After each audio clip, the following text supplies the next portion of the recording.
Hello guys, at magandang gabi sa inyong lahat, no. Dito kami ngayon sa bus terminal dahil ay babiyahe kami ngayon papunta ng Samar. At kasalukuyan kami ngayon nag-aantay ng bus dahil nahuli na kami sa aming biyahe. Kaya ito, at tamang antay lang kami ngayon dito. Sana samahan nyo kami ngayon sa aming paglalakbay at tara!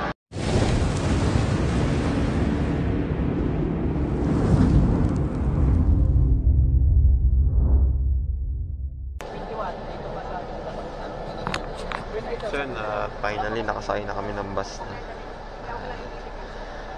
Time check tayo, 10:18. Medyo magtatanghali na bago kami makalis. Siguro gagabi na kami nito nung makarating kami ng pier.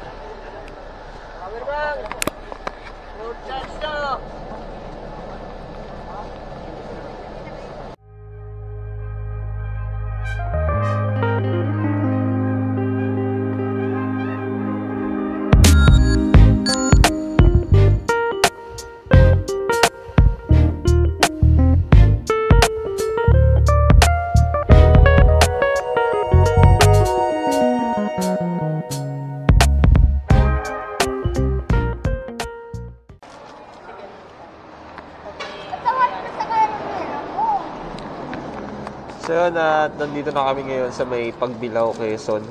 At nag-stop over lang muna yung bus para syempre makapagpahinga yung mga pasahero sa biyahe at makakain na rin, no? So estimated na makarating kami sa terminal, sa pier pala, siguro mga bandang 12. 2 AM.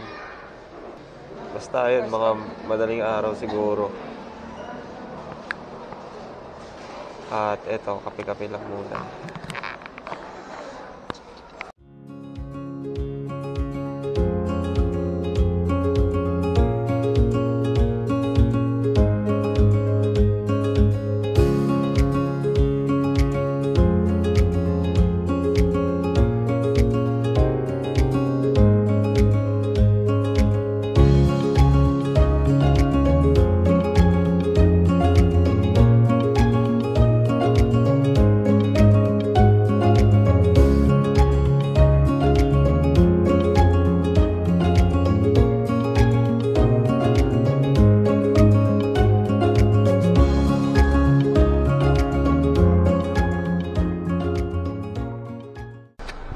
Time check 11:19 at nandito pa lang kami sa may fart ng Sipot at mga 100 kilometers pa yung kailangan takbuhin para marating namin yung terminal. Grabe yung lamig.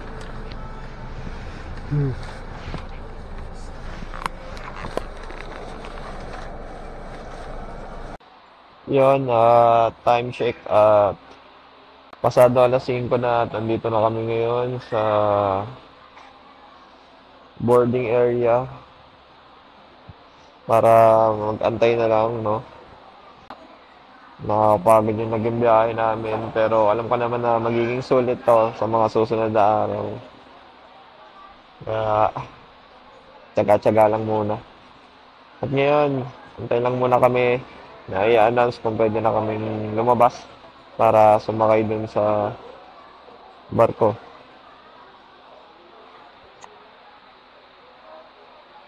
Much later.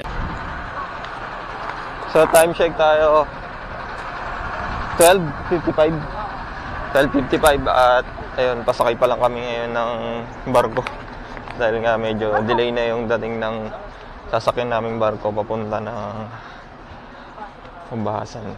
Ayan.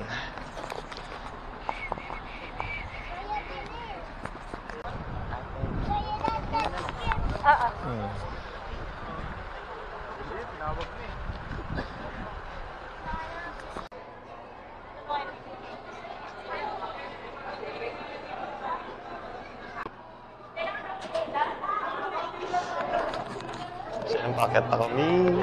Sakay na kami! Sakay na, sakay. Lahat wag lang kasawsagan.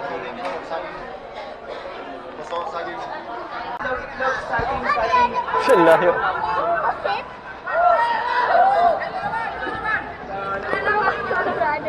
Ibarya pa ako dito eh. Siya, naalala ko pa dati, gantong-ganto yung ginagawa ko nung andito pa ako sa may Samar, no? Gantong-ganto rin yung mga libangan namin nung mga kabataan ko pa.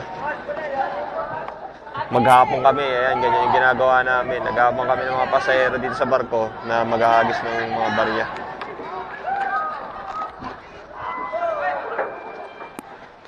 So yun, ang sarap ng balikan kasi after 2 decades eh, nakabalik ako rito. At gantong-ganto pa rin yung dinatnang ko, no?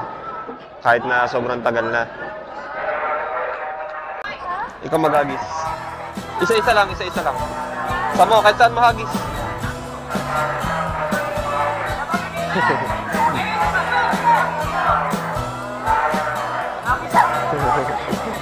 Tonto.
So yan, finally yan, dito na kami ngayon sa Santa Clara.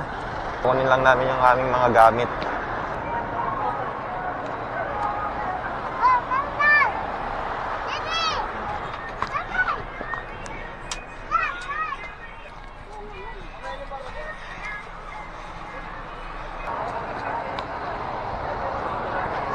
Ano? Okay pala nila mama. Balik sa tayo kanina. Kumuha ng ano? Ayun na. Kasi babalik sa alas 6. Kakatay ng baboy. Expected ko pa naman, sabi ko mga ano, siguro tanghali. 25 ng hapon, okay lang. Dito na kami. Nabot na kasi kami. umabot eh. Umabot. Oo. Hindi, umabot naman kami. Kaso walang pasahero. Walang pasahero. Oo. Oo, marami sa natin dito. Oo nga, oh. Ang dami. Sarap dito.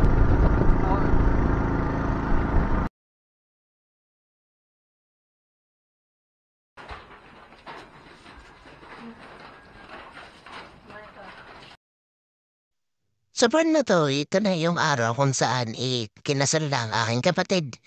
At hindi ko na masyadong ipapakita sa inyo ang mga kaganapan dito at fast forward ko na lang dahil meron naman itong nakabukon na video dito sa aking channel at kung gusto niyo makita ay pwede niyo namang bisitahin ang aking mga video para makita niyo at napanood niyo ng buo ang video na ito.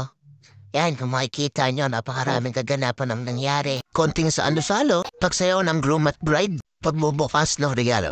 Bibigay pa ay ng mga ninong at ninang. Sayawan ng mga bata at matanda.